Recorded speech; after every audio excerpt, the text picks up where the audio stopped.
Welcome back, or welcome if you're just joining us. It's the France 24 debate. We're talking about the Battle of Aleppo that's unfolding just as political talks seem to be floundering. With us is Emma Suleiman, Syrian activist. Welcome back. Welcome back as well to former UN General Dominique Trinquant. Julian Barnes-Dacey of the European Council on Foreign Relations. And joining us from Ankara, Bilal Sambur, who heads the CESA Institute think tank. Just before the break, we were talking about the one-way traffic at the border with Turkey.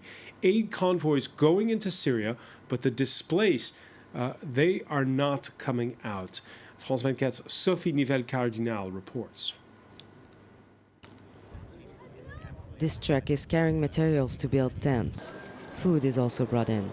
For the ambulances and the trucks bringing in humanitarian aid, the border is open. In the past days, there have been many going in and out. If the objective is to force people out of their homes, we might not have enough resources because the targeted areas are very populated. There are no less than 8 camps for IDPs on the Syrian side of the border.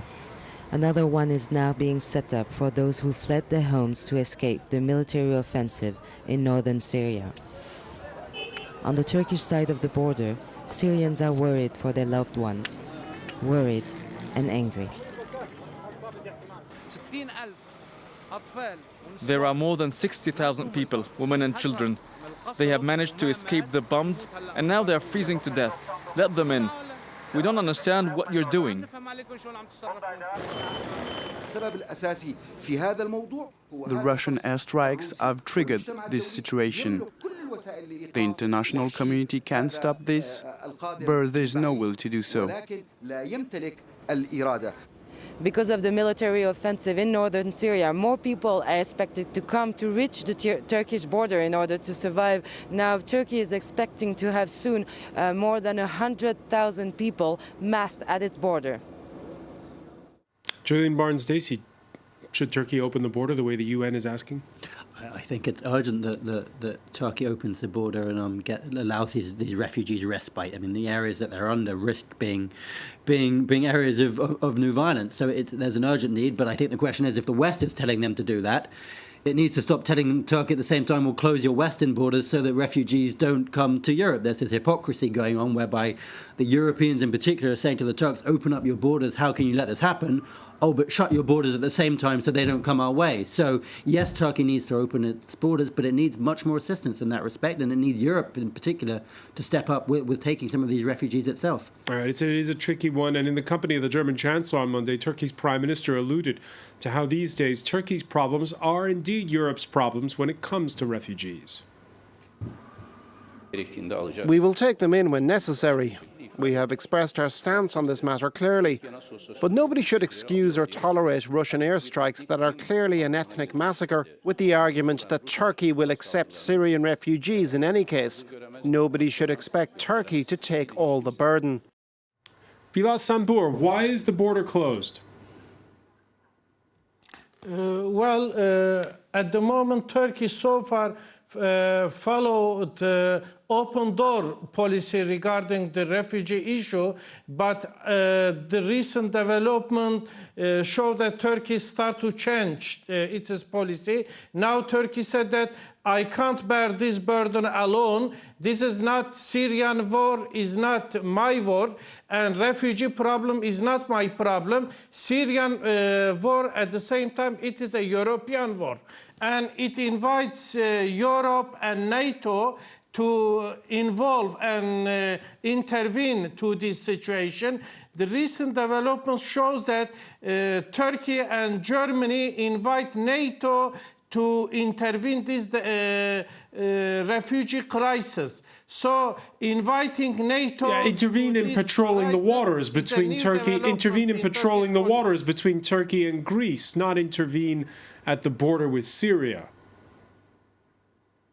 Well, I mean, if you just think in a local level, I mean, it is a crisis between Turkey and Greece, or stopping people not to go to Greece and from Greece to Europe. You can't solve this problem because the source of this problem does not start from Turkey to the Greece. It starts from Syria to the Turkey and the rest. So you must stop.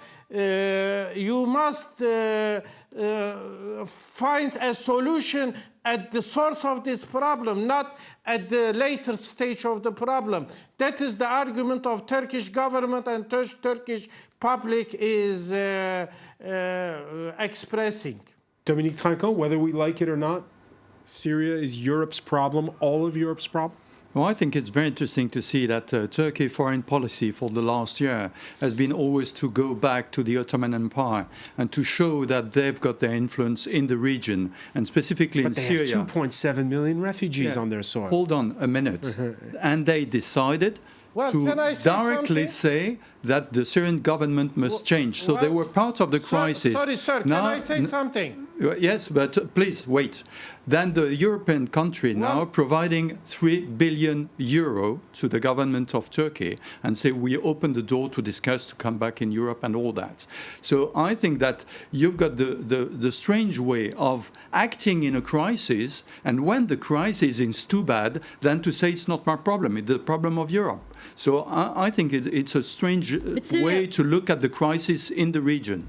But Syria was never Europe crisis until the refugee crisis came. This is when people started to learn what was going on about Syria when the refugee influx came in Europe, and I believe the refugee problem is a huge problem today, and that we are nowhere near any solution, because if Assad is winning, more refugees will still come. True that now Turkey, this is temporary. He will not let them go in, but eventually you cannot stop people from fleeing. People will not go back to Syria, will not go back under Assad or Russia, because they know that they are going to die. So they will go to Turkey and will still manage to come to Europe and other ways. You cannot really oppress the people. You're exterminating a nation today, and you have been doing this for the last 5 years by not helping them. It is Syria. It is the world problem today, and as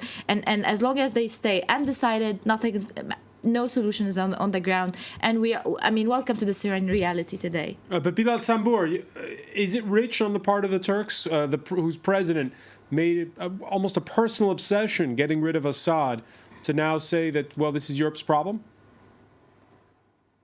Well, first of all, I would like to make a few points.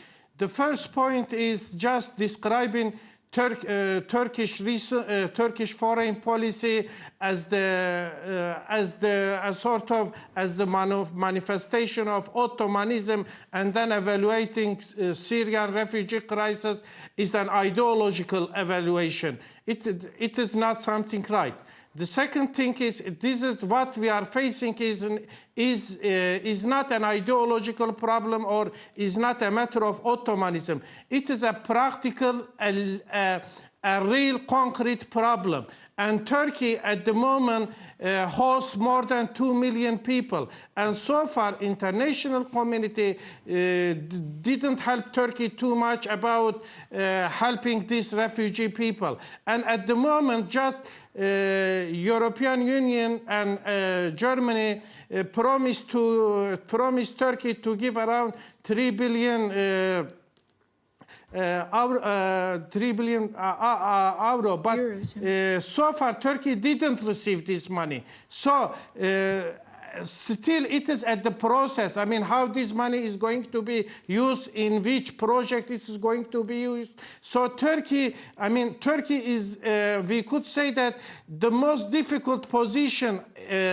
Turkey is in a very, very difficult position, and we can't just blame our president. We can't say that President Erdogan has a personal problem with Assad. That is why Turkey is so much involved in this problem. This is not a matter of personal. It is a matter of our national security, regional security, and at the same time, this is the security of Europe and the security of the world. Lots of reactions coming in. This one on Facebook. The West should support efficient and democratic forces on the ground and reach an agreement with the Syrian government. Turkey spreads oil on the fire, supports Islamists, and blackmails Europe with refugees. Suspension from NATO is an option. Julian Barnes-Dacey, what's your take on that opinion and on the visit of Angela Merkel on Monday to Ankara? Well, I think Merkel was there purely on the refugee front. That's her big political concern at home, and she's trying to, like much of Europe is at the moment, trying to buy a deal with the Turks where we throw them money and they agree to stop the refugee flow. In terms of Turkey's role in the conflict, I mean, I think they have clearly been a direct antagonist in supporting the opposition. They have clearly played a very fundamentally important role in terms of helping the opposition getting arms in. They've seen it from a moral perspective. They've seen it from a political perspective.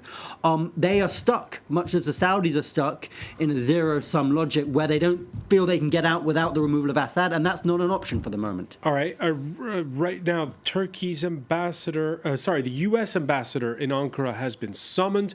This after a State Department spokesperson said that the U.S. does not see the Kurdish militant PYD group as a terrorist organization. That's sparking fury in the Turkish capital this Tuesday. At this point in time, it seems as though how bad are the relations between the U.S. and Turkey on this? Well, I mean, there's a huge rift there because for Turkey, the biggest problem coming out of, or one of the biggest problems coming out of the Syria crisis today is the empowerment of the Kurds. For the U.S., the Kurds have emerged as the only reliable partner on the ground who are able to fight ISIS, who are seen to be united, moderate, efficient. The Americans look at the Turks and see them as having supported extremist forces. They look at the likes of al-Qaeda-affiliated the Jabhat al-Nusra, and they see a Turkish hand over that. They look at Salafists linked to Ahrar al-Sham, and they see a Turkish hand over that. Because, I mean, there's a strong view in Washington that Turkey has fundamentally misplayed this. You need to rely on the Turks. So does this push John Kerry and the Obama administration into the arms of the Russians? Because the two of them, we've seen all those photo ops of them together in Vienna, in Geneva, pushing to get both sides to. I think there's probably more convergence in some ways between Russia and the US than between Turkey and the US. The Turks are still intent on victory in Syria, whereas the Americans would be prepared to work with the Russians for some kind of political deal that probably doesn't see the opposition emerge on top. All right. You were saying in part one of our discussion, General Tankal, that for the U.S., their beef is Iraq. They're leaving Syria to the others. However, that's not entirely true. The monitoring group Stratfor, a few weeks ago, coming out with some satellite imagery showing that the U.S. is helping Kurdish fighters. We can see those images now.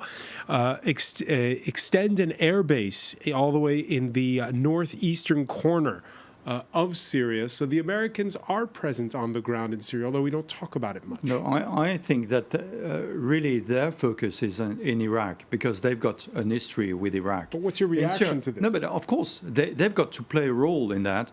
They are probably, previously they provided weapons and I think $500 million to the opposition in Syria, which in fact this opposition changed camp and provided the weapons to the jihadists of. Did they really provide 500? I mean, yes, $2 billion.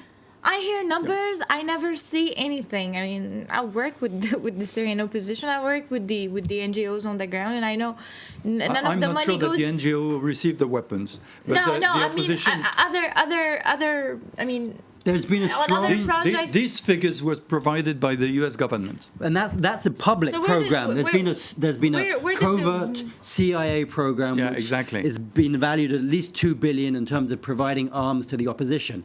The problem is, from the opposition's perspective, which opposition? Is that has not been enough because the regime has been getting so much more because the likes of the Russians and the Iranians are committed to the end behind the regime in a way that the US is not prepared to go with the opposition because of doubts about where the country is going to go under them, because of doubts about extremists and so on and so forth. But the US has been a direct actor in this conflict militarily for a long time. Okay. Emma Suleiman, on this point, what would you like to see happen when those international leaders meet Thursday in Munich? I would like to see an agreement. First, I would like. Yeah, this is impossible. You cannot see an agreement, but I mean, we would like to see we hope to see an agreement on the humanitarian front first, because this is the biggest. I mean, it's a disaster. It's a humanitarian disaster today in Syria, and I think Aleppo soon will become a new Madaya on a larger scale. First, second, would like to see a bit of more. I mean, I doubt there'll be any pressure against Russia, but they should be minimum pressure just to stop the bombardment. Over 300 airstrike in 48 hours on Aleppo alone, for God's sake. And no one can tell the Russians to stop. There are civilians in there. I know nothing will come. They're going to push for the talk, to proceed the talk in Geneva on the end of the month, but I don't think it will happen. I don't think anybody is willing to or is serious to continue the talk. And we can see here a map of, in the past week, Russian bombardments, and all right, there was a little bit of bombing around Raqqa, but most of the other... Daesh. Nobody touched Daesh. Nobody touched ISIS. Their focus... This is Daesh. There is because Syrian government forces are there, but and they're protecting the Syrian government forces. But let's look at that. But at this point in time, General Trinquant, when you see Russia flexing its muscle these days in Crimea again, military maneuvers off of Sevastopol. Is the West going into these talks in Munich in a position of weakness? No, I think we really have to keep away the tension in the east. But in Syria, really, they've got a strategy. We like it or not, they've got a strategy. But we can disconnect what's going on in Ukraine with what's going on in Syria?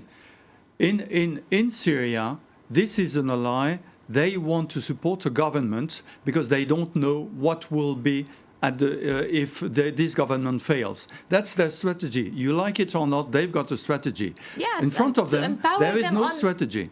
That's the problem. Yeah, but I think the Russians are getting empowered now on the international level. They're playing a global role, and I don't think their aim is Syria. Their aim is much larger, to negotiate. They have a better negotiation factors today to negotiate on Ukraine and Georgia and other places. I don't think Syria is separated from the East in this case. Julian Barnes-Dacey, can you separate the two? And is Russia an ally when it comes to Syria? I think the two are separate. I don't see people trading between the two. I don't think that's been brought on the agenda.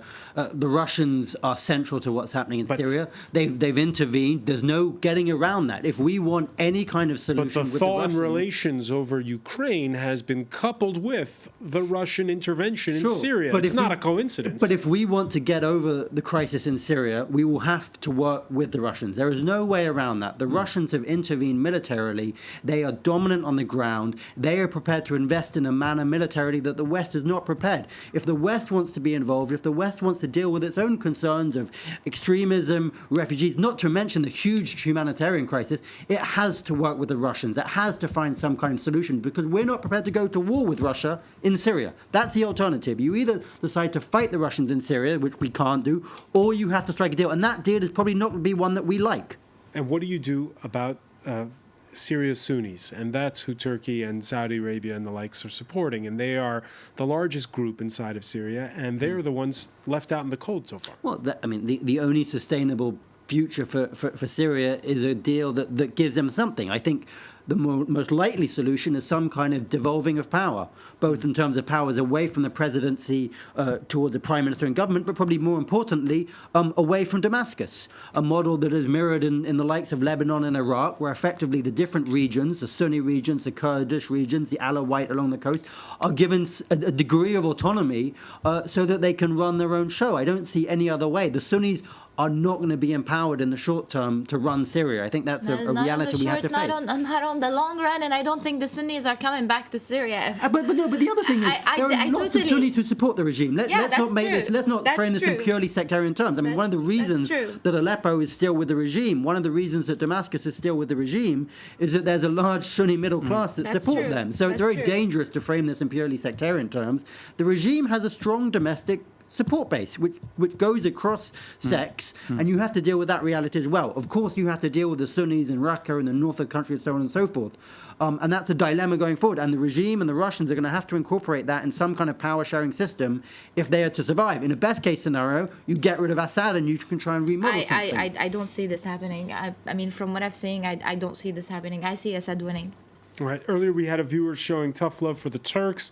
Now we have on Twitter one viewer, one for Ukraine, saying Russia must be excluded from the UN Security Council already because of the annexation of Crimea and the violation of the Budapest Memo, or you don't stop it. Dominique Trinquant. It's a joke. I mean, having the Russian out of the Security Council is simply a joke. You need to discuss with the people. I've been a long time around at the Security Council. You've got to have all the people inside the Security Council to be able to talk to them. It's not putting them outside that will solve the problem. So I think you're talking about Crimea. Who is talking about South Sudan, about Kosovo? That's what the Russians are saying. You are talking about Crimea and what's happening in Kosovo and in South Sudan. You change the border, you create country.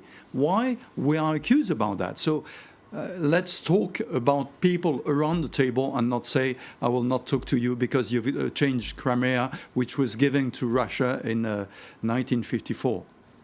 All right. To Ukraine, sorry. 1954. We're going to leave it there, but I want to thank you, General Dominique Trinquant. I want to thank Emma Suleiman, Julian Barnes-Dacey. I also want to thank Bilal Sambor for joining us from Ankara. Stay with us.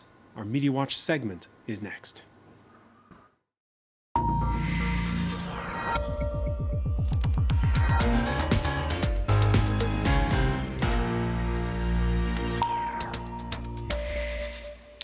And we say hello to James Creedon. Hi, François. So just taking a look at how the debate topic has been playing out on social media and on news websites.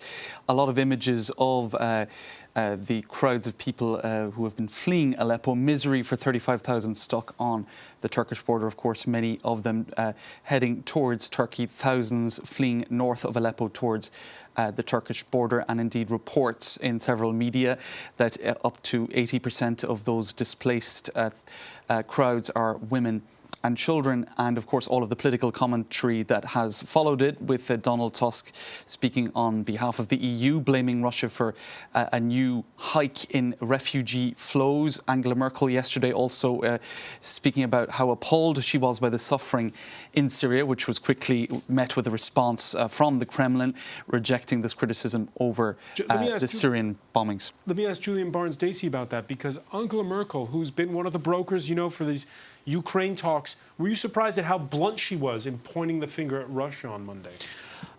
Perhaps surprised, but I think that's been the line that has been very common. The Russians clearly intensified their strikes around Aleppo as the talks were going on, so I don't think it was necessarily out of nowhere that she made those comments. So I think tensions rising across the board, and indeed in the Russian press, they have been looking at these tensions and the possibility. Angela Merkel in Ankara, of course, said between Moscow and Ankara the tensions could really be getting very, very high indeed. One of the Russian newspapers even speaking about the possibility of open military conflict between the two sides, between Turkey and Russia.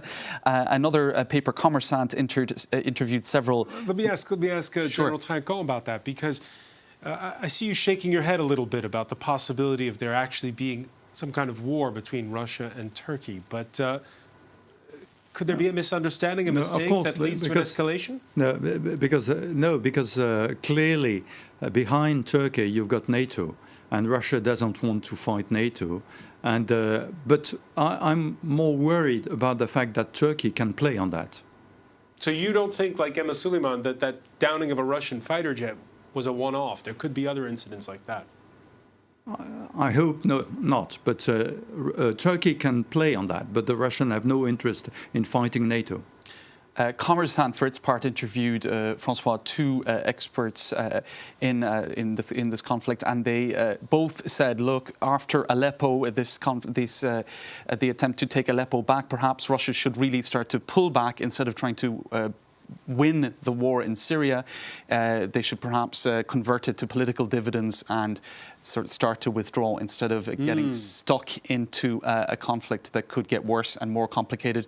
There's also mentioned that if, for example, Saudi Arabia send ground troops in, that this could potentially lead to a conflict with NATO. So some are speaking about that as a concern or a worry. That is in another Russian newspaper, Vzгляд. I'm sure that's badly pronounced. But anyway, just moving on to one further item of that is doing the rounds of social media, moving away from the geopolitics, François. These are images of a couple who were getting married in Homs, and Nada Meri is the bride, and Hassan Youssef, who is actually a soldier in Bashar al-Assad's forces.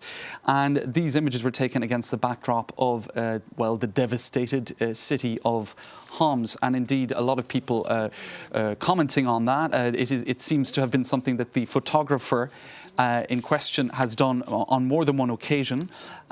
He has published such images against the backdrop of a destroyed city. And I think the message that these photos were trying to send was life continues and life is stronger than destruction. But I suppose the fact that the army that he is actually fighting for is partly responsible for that destruction is creating a certain amount of part of the propaganda again. Right, and indeed the photographer. And it's not the first time. It's not the first time. They have been doing this for a while. Right, so controversial series of photographs, but they have been getting a lot of coverage in the press, François. All right, many thanks for that, James Creed. And I want to thank our panel once again. Thank you for joining us here in the France 24.